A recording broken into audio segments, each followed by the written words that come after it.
the centroid. Okay, so the topic is about the centroid. So ano ba ang meron sa centroid, no? So, ang centroid usually, meron tayong mga centroid for some common geometric figure. Halimbawa, sa triangle.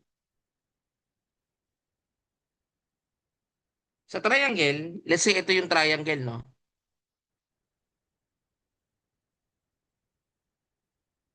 So sa mga magbo-board exam, pakinggan niyo ito mabuti kasi lagi lumalabas yan. Kahit anong field ng engineering, meron ito. Lalo sa civil at mechanical, no? Okay, so ito yung centroid. Yan yung centroid. Kumbaga ito yung centroid ng mass. Okay, ngayon, paano kinukumpit yan? Mathematically. Mathematically, kung ang hinahanap natin, kasi alam naman natin, this is the height, di ba? If we are looking for the centroid in terms of y prime is equivalent to h over 3. That is the given centroid for a triangle. Now, for a rectangle, for example, ito yung rectangle. Ito yung given centroid. So, parang, yan yung centroid, no? Kumbaga, nandito yung centroid, ito yung height. Then, ito yung base. Diba, length times width dyan eh. So, dalawa yung centroid natin. Yung centroid sa x at sa y. For the x, b over 2. Kalahati, no? For the centroid ng y, h over 2. So, take note of that, no? Sa mga trapezoid, ang trapezoid ganito ang itsura. Ito yung trapezoid ganito, yan. Sa trapezoid, ito yung, yung upper base. Ito yung lower base. Then, nandito yung centroid. Then, most likely, yung height from here, yun yung y prime. No? Kaya kung titignan mo dito, for the y prime, the formula is 1/3. Ito 2a plus a plus b multiplied by height. This is the altitude. Diba? So yun yung formula for getting the centroid. Now, dito tayo sa mga arc. Most likely, mga arcs naman yung gagamitin natin. If ever lang na meron kayo idea for the geometric figure, these are the formula for the centroid. Now, for the centroid ng mga arcs,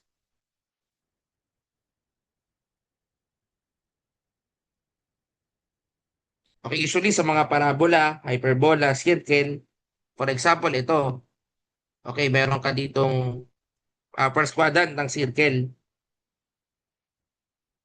Okay, nandito most likely yung centroid. Okay, na kung saan, mula dito, ito yung radius eh. Okay, mula dito, we have the y prime. Okay, y prime is equivalent to 2r over pi. Yan yung y prime. Okay, what if, ito quarter arc to. Ang tawag dito is quarter arc. Kapag naman semicircle, I think parehas lang din naman, no?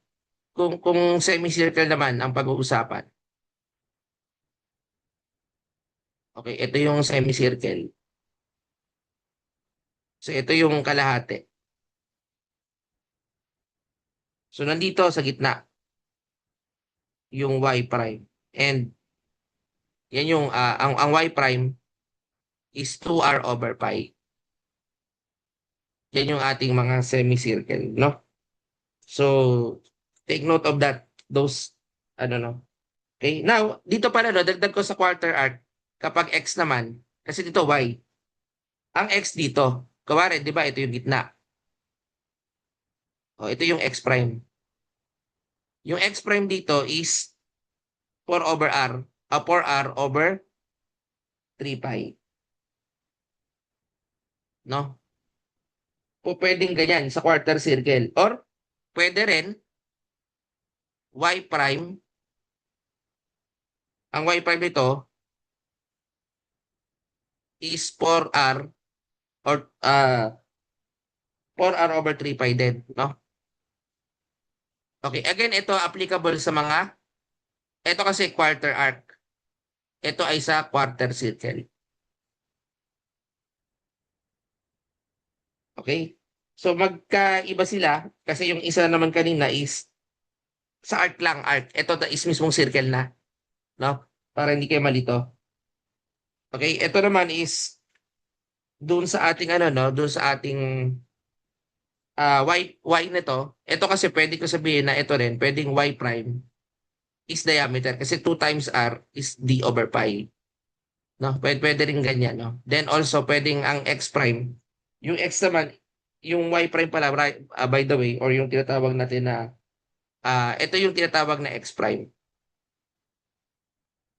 Ito yung y prime, no? X prime yan, d pi, no? D over pi. As ito, sa semicircle, ito sa, hindi ako nagkakamali, yan ay, pwede rin na, kasi quarter, ano yun, kanina eh. Semi-arc yung kanina pala. This is for the semi-arc.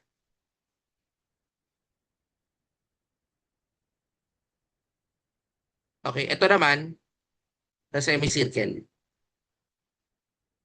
Tapos yung y prime natin is simply 4r over 3 pi. Okay? So yan yung mga ano, wait lang guys ah. Yun ako lang. May tawad.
Yan yung ano,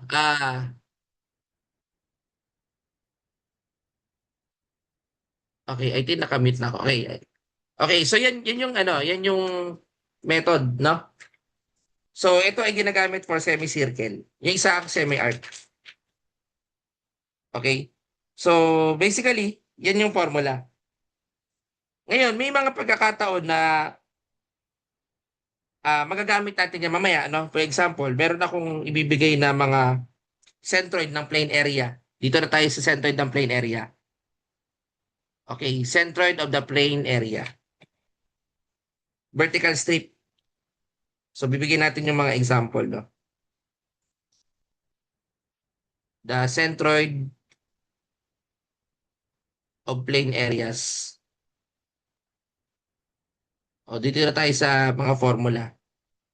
So meron tayong case 1 which is the vertical strip. Okay, so ito yung ano, ito yung itsura ng curve. For example, no, meron tayong dalawang curve. Pare, ito yung curve. Tapos ito yung isang intersection.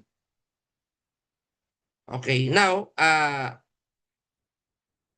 para malaman natin, no, yung part na ito, mula dito hanggang dun, ito yung y sub c, ito yung centroid from the axis. Okay, so dito, magkakaroon tayo ng rate of change. So dito yung ano, dito yung dx.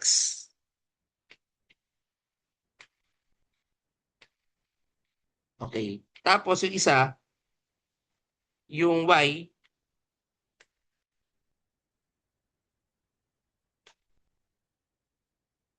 okay, ito naman yung isa, yung from here. Mm. Tapos from here, ito yung y prime. Okay, so let's say ito yung x sub 2, y sub 2, x sub 1, y sub 1. So ayun, ito naman yung from here, the centroid from the axis x sub c. Tapos from the y itself, ito kasi yung isa pang ano, yung pinaka value, ito yung x prime, no? Min. So yan yung ano. Ngayon, paano kukunin yung formula niyan? Actually, ito ang formula ng centroid. Meron kang x sub c dA, which is the x sub 2 ang limits. Okay, so yan yung ano. At meron ding x sub 2, x sub 1, y sub c dA. Where the dA natin dito, guys, is yung y dx. Yan yung area. Okay? So, ibig sabihin, yan yung ating vertical strip. No? Now, kapag sinabi naman natin na ano, case 2 is horizontal strip.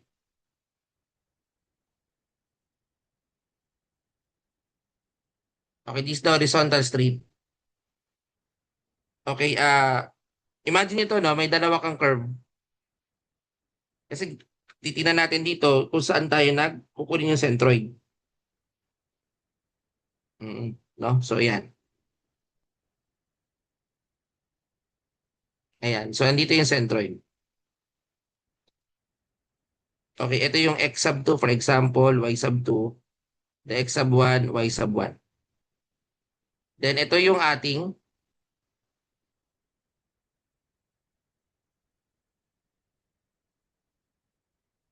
dy. Then, the x. Okay, so ngayon, nandito yung ano, kung dito, nandito yung y prime.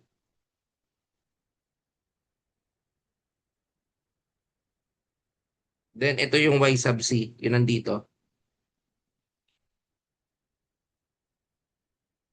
No? Tapos, kung titignan mo, from here, yung x sub c. Then, ito naman yung x min from here. So, the formula here, a, x min. So, yung ating limit ay y sub 2 and y sub 1 kasi horizontal. Then, area, y min, y sub 2, y sub 1, y sub c. Or this exponent rather. That is y sub c dA. So yung dA naman natin dito is x dy. Kasi ito yung x. Okay, so yun yung ano, case 2 ng horizontal strip. Pagdating sa ano. Ngayon, kapag mga parabolic segment, ito naman yung itsura ng mga parabolic, no? Sige, pwede nyo i-screenshot para magkaroon kayo ng idea paano kinocompute, no? Tapos pati sa mga solid figure like sphere, cylinder, no?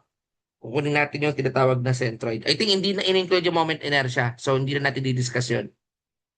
Okay, the centroid lang tayo, no? So, ngayon, this is the centroid. Dito naman sa centroid ng parabolic segment. Ito yung case 3. The centroid parabolic segment.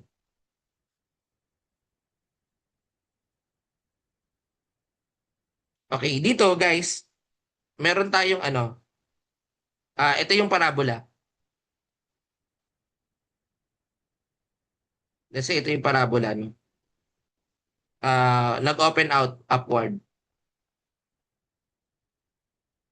Tapos, meron kang ano, syempre may line ng input boundary. So, yung line from the axis, yun yung height. Tapos, ito, yung kanina ko nare-recall nyo, di ba may x sub 2, y sub 2, x sub 1, y sub 1. From here, okay, kung nare-recall nyo kanina, ang area nito is BH over 3. While yung area nito is 2/3 base times height. Okay, ngayon, using that, ano no, so nandito yung ating magiging centroid. For example, kung nandito yung ating centroid, ito yung x, do, x kung the centroid ng x. Tapos, ito naman yung y, the mean, no? So, yan. Ngayon, ano ang formula, no? To determine the mean ng x, that is 3 out of 8 times b. Yan yung formula, 3 out of 8. No? Tapos yung ating y, the mean is 2/5 h. Okay, yung b is the ano to, ito yung or a, rather a na lang siguro, so dali. So, a, ito yung ano, ito yung horizontal distance. Ito yung ano, height, altitude. So, yun yung mga gagamitin natin for parabola, no? Okay? So, ngayon, ito ginagamit for parabola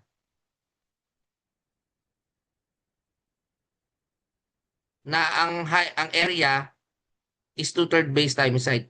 Ang tawag pala dito is Prandtl ata ang tawag dito sa part na to. Sprandel, no? Yung section na hindi kasama sa parabola. So let's say sa Sprandel, kung di ako nagkakamali, x 1/4 b or a, then yung mean natin, yung ano natin dito is 3 out of 10 h. No, sa Sprandel, okay, ito yung Sprandel, where area is 1/3 base times height. Okay? So yun, no? Ano pa ba? Okay, dito tayo sa case 4. Yung centroid. Okay, hindi na pala to case 4. Centroid ng solid, for example. Solid figure. Example is the spherical, no? Halimbawa, ito. Meron ka ditong sphere. Okay, so sa spherical mo na yan, meron ka ditong diameter. Ito yung ano, kumbaga kung titinan mo, ito yung DV. Okay? Tapos ito yung centroid here.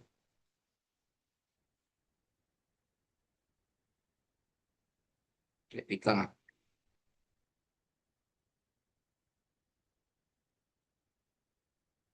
That is the X. Okay, yan yung ano, yan yung okay, so DV, no? So ito yung Y.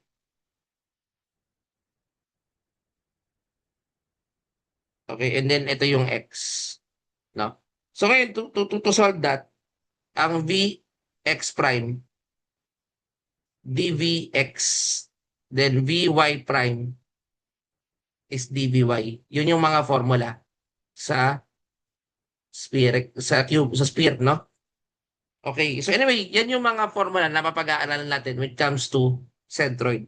Pero syempre, para mabigyan ng ano yan, bibigyan tayo ng example problem na in relation with the centroid.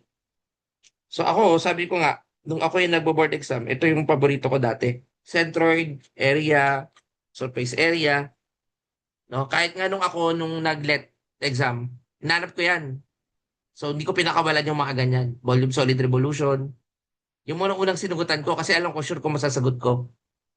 Yung mga volume, centroid. Oo, meron lumabas sa akin sa mathematics ko. Sa major in math ako, di ba? Nag-take ako ng let. Nag-take din ako ng ECE before, di ba? So, yan din namang hinanap ko. Kaya, high ranking ang mathematics ko, no? 95 yung sa ECE, yung sa let, 92. So, yun yung aking mathematical rating, no? So, marami lang objectives doon sa let namin. Kaya medyo bumababa ako, no? Hindi ko na-review yung iba. Anyway, so dito tayo sa discuss natin yung tinatawag natin na centroid, no? Ilolocate natin yung centroid. Okay, so for example, no? Okay, siguro pwede ko na itong i-erase. Okay, so the region in the second quadrant,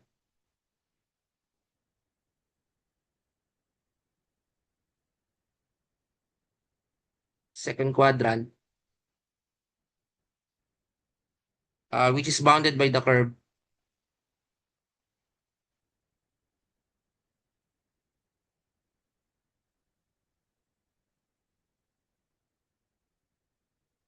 x squared is equivalent to 4y.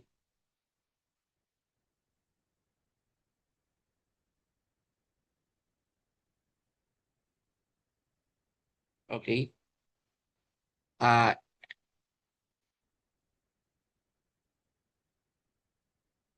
Wait lang.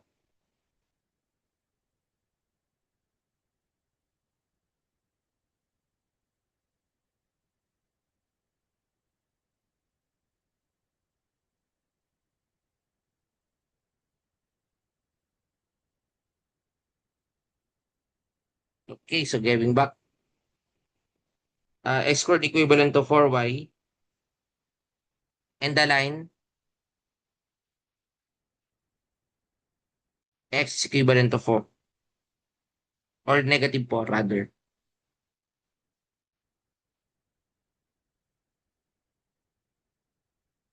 is revolved about the x-axis. So pinaikat natin sa x. Locate the centroid. Hahanapin natin yung centroid. Ganyan talagang engineering guys, no? Lalo sa mga CE. Kailangan, ano dito? CE, mechanical. Yan, marami kayong ganito. Of the resulting solid of revolution. So, paano natin kukunin yan, no? So, ngayon, as we continue, so we need to solve this problem. Sabi diyan, no? May parabola ka, pinaikot, may line x negative 4 is revolved about the x, locate the centroid, resulting a solid revolution. So, pinapahanap dito is yung centroid, no? Which is,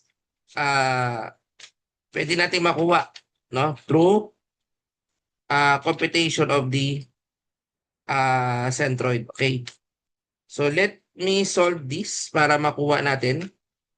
Sabi nga, to answer that question, kailangan natin ilagay yung mga given, no?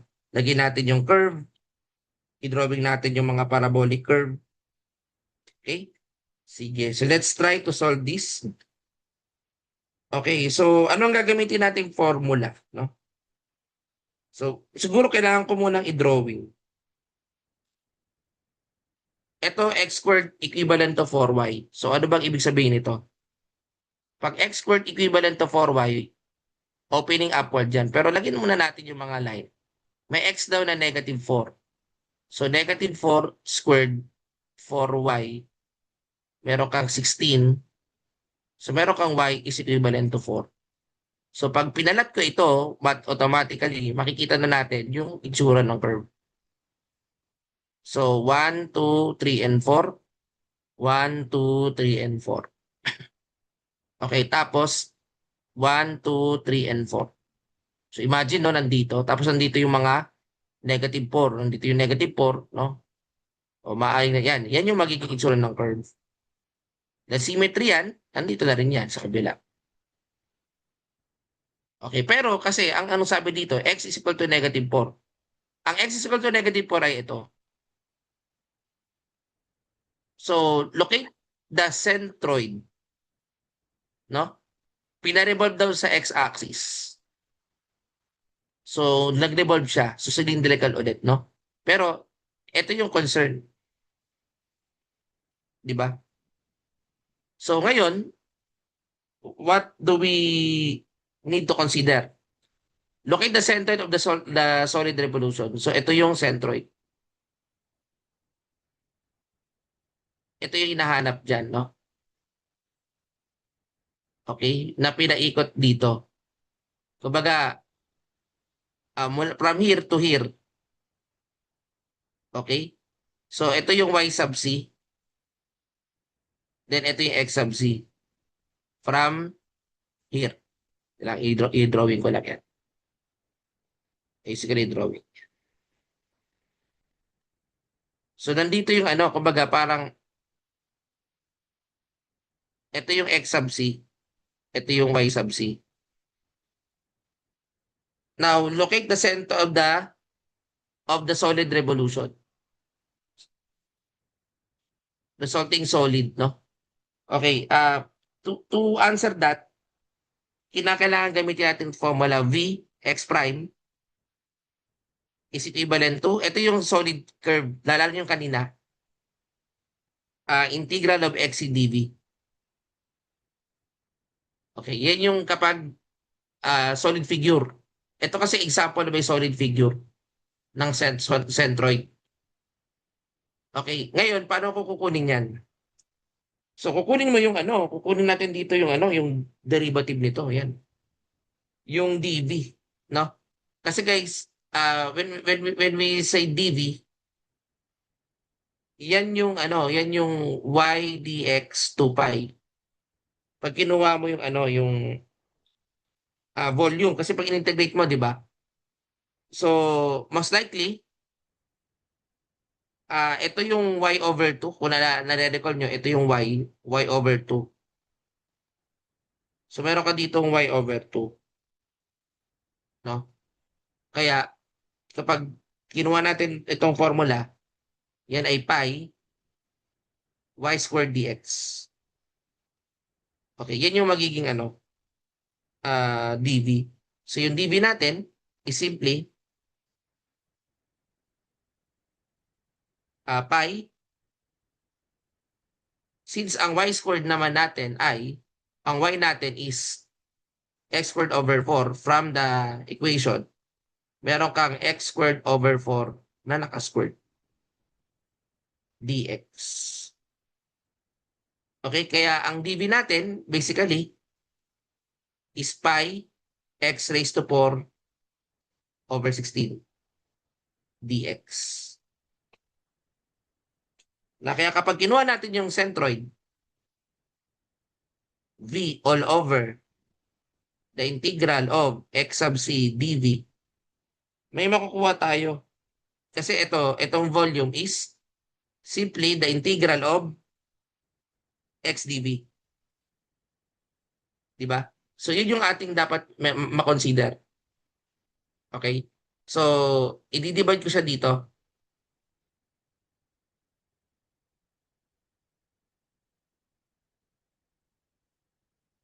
The dv. Kung manonotice nyo guys na, ito yung, ito din mawawala na itong x sub c. dv na lang to. So, we have dv. Ngayon, ano ang magiging value ng x dv? Yung x natin, ito yung dv. So, integral of, may limit na tayo ng x.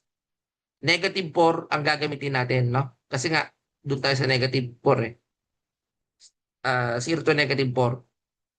May x ka dito, then pi, ikakalculate na lang yan, over 4 squared dx. Divided by the integral of dv pi x squared over 4 squared dx. Ngayon, ikakalculate natin parehas, no? Pwede na ikalculate yan. Ay allowed naman sa atin yung calculator. Pero ang mahirap dito, yung pag-process. So dito, nakakuha tayo ng ng negative 20 over 6. Based sa calculation ko, no? Negative 20 over 6 or negative 3.333. Yan na yung magiging or 10 over 3. So ito na yung centroid natin. Yun yung location ng ating centroid. Okay? So mahirap ba? I think hindi. Yan ay centroid ng volume. Yung aking naging na example. So magbigay tayo ng area naman. Okay, kasi mas centroid ng volume yung naibigay ko. Okay, so I think yan ay klaro doon sa part na yan. Okay, so do you have any question on that part? Okay, so next problem, I think I will give an example yung centroid ng area siguro. Okay, try natin to. Hanap ako yung area. Kailangan. Puro volume to nakikita ko. Wait lang.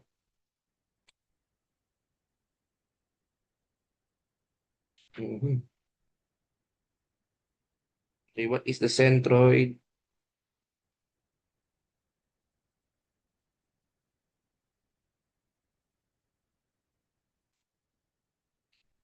Okay.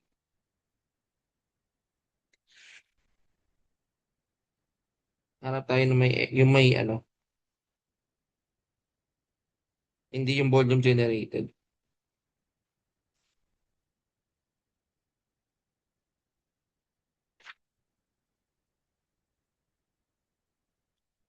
Okay, let me check this problem lang.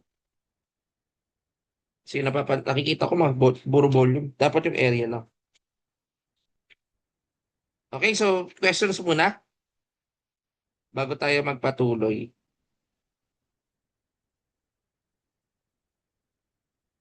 Okay? So ito na lang, no? Ito, may nakita tayo dito. Ito, bounded. Sige, i-clear ko lang ito.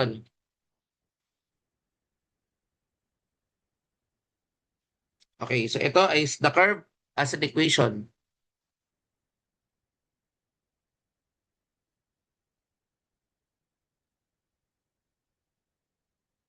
of x is equivalent to y cubed. Find the area bounded.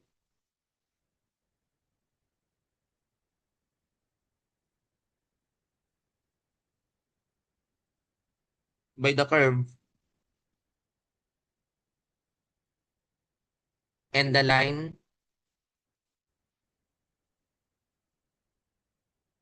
x is equal to 4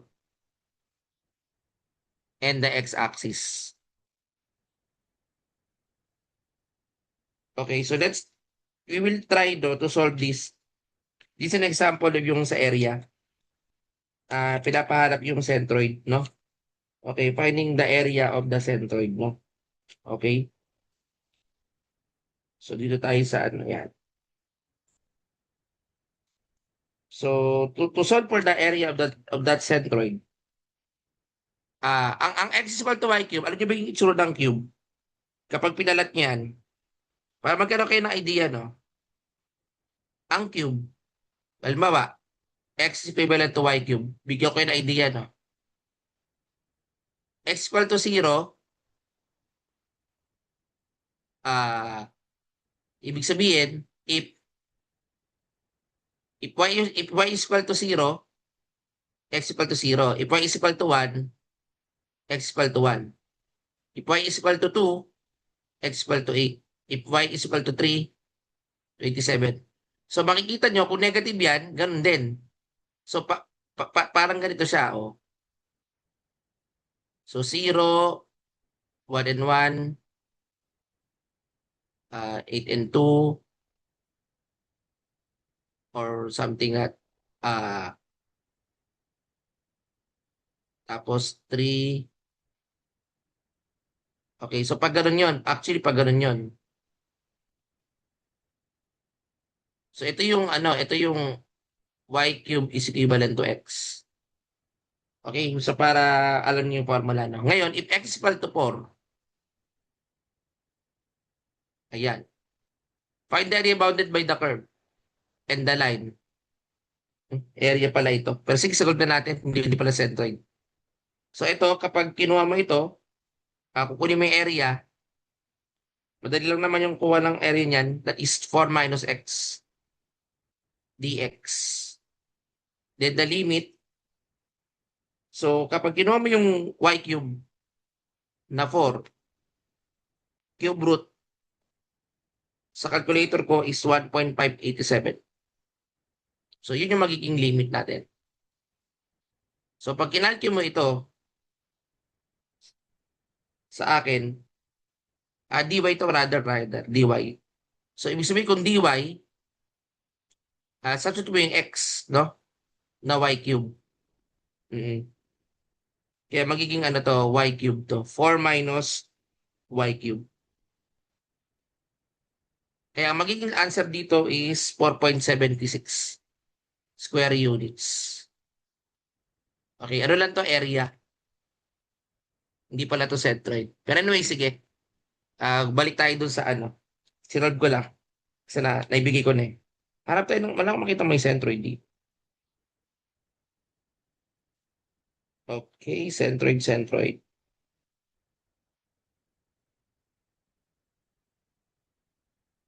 Okay. So anyway, any question muna bago abang naghahanap ako ng ano.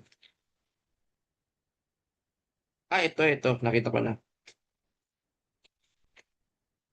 Let's say, find the centroid of the area. Yun, ito yung madami kasi. Although may volume yung unang example ko is an example of a volume. Wait lang. Find the centroid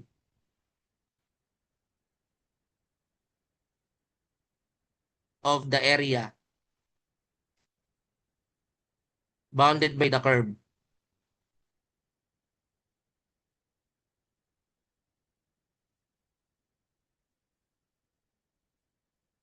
Ang curve is y 4 minus x squared.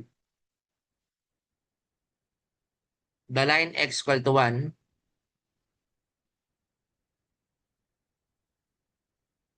and the coordinate axis.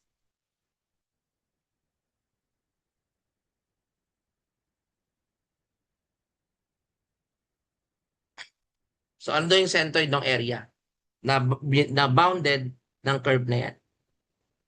So actually yan, dapat i-ano ko muna. I-drawing muna natin. No? So ito, kapag nilipat mo to sa kabila, magiging x squared minus 4 plus y equivalent to 0. So ito ay magiging negative y plus 4 or x squared negative y minus 4. So ito ay opening downward. Ang negative sign, ibig sabihin opening downward. So, pwede natin lagyan na ng value yung mga dapat ibigay. Kasi, if x is equal to 1, y 4 minus 1 squared, y is equivalent to 3. So, meron na tayong 1 and 3 na parang ano yan, parang intersection. Pero sige, i-drawing na natin. Since kapag ginawa mo to sa graph, that is 0 and 4. So, yung magiging vertex ito is 1, 2, 3, and 4. Dahil yan ay opening upward, downward. So, nandito siya. Tapos, meron siyang x is equivalent to 1. So, maaaring nandito maglalaro yan, no? 1 and 3. Kasi x1 and 3. So, nandito. So, from here, okay, so, ganito mag-i-itsura ng curve. So, dahil ito ay symmetrical, so, ganito siya. Ay, wait lang yan.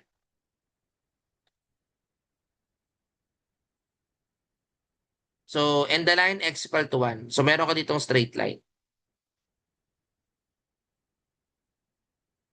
And the coordinate axis. Find the centroid. Ito yung centroid yung hinahanap.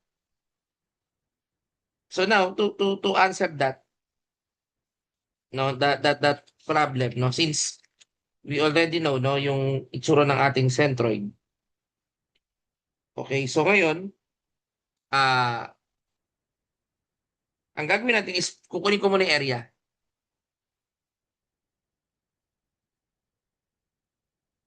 Okay, so gamitin natin yung ano, yung mga yung hindi muna ako mag-shortcut, yung integration muna. So ngayon, ito, meron ka ditong ano, y dx. So ito, kung titingnan mo ito yung area. Nandito yung centroid. Okay, nandito banda, no? Ito yung y dx. Tapos ito yung hinahanap. Oh, ito yung x sub c, centroid, no? Okay, now as we kunin ko muna yung area y dx. So meron kang 0 to 1, yung y natin is 4 minus x squared dx. Sa calculator ko, lumalabas dito. So kailangan may calculate kayo dito na para mabilis. Ang area is 11 over 3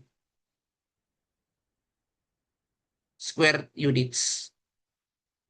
Pero hindi pa yung tinatanong, no? Kasi ang formula for the centroid sa area is a x prime, the integral of, di ba meron tayong xy dx. Okay, so ngayon, meron na tayong area kung di tayo nagkakamali, no? Or meron na rin tayong value ng ano ng y dx. Yung y dx natin, yun yung 4 minus x squared, no? So yung y dx natin is 4 minus x squared dx. Kaya yan yung ating i-integral. Okay? So kapag in-integrate natin yan, ang limit natin dyan is 0 to 1. So ax prime. Mamaya natin ikunin yung 11 over 3. So pagkuha ng mean, ito na yung x or 4x minus x cubed dx with limits of 0 to 1 divided by the area na nakuha ko na 11 over 3. Then makukuha ko yung centroid.